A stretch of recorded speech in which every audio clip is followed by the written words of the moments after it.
আপনি যে প্রশ্নগুলো করছিলেন দেবাশিস দা, আমার প্রশ্ন হচ্ছে বাংলায় রক্তপাতহীন ইলেকশন করাতে গেলে তো বাহিনীর প্রয়োজন।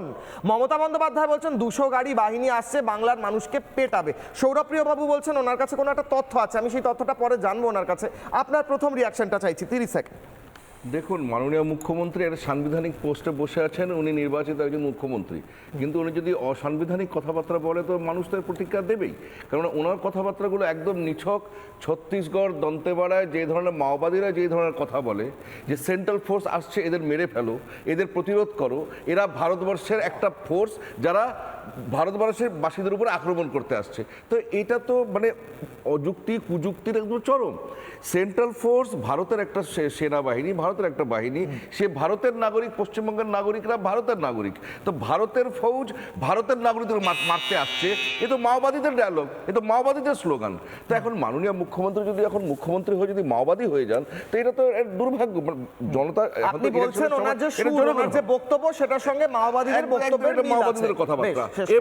এবং আরেকটা কথা, শীতলকুচিতে যখন অর্ডার দেওয়া হয়েছিল ফায়ারিংয়ের, তো সেটা তো ওয়েস্ট বেঙ্গল গভর্নমেন্টের পুলিশই দিয়েছিল, আর উনি তো সেন্ট্রাল বাহিনী তো ওয়েস্ট বেঙ্গল পুলিশের প্রশাসনের আন্ডারেই থাকে।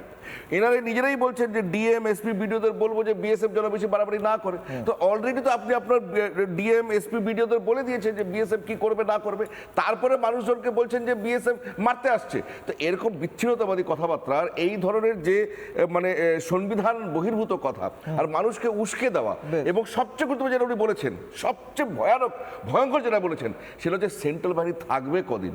আমার দাদা করলো যে থাকবে কদিন, তারপরে তো বলছে ওনার ভাষা খেলার নাম বাবাজি।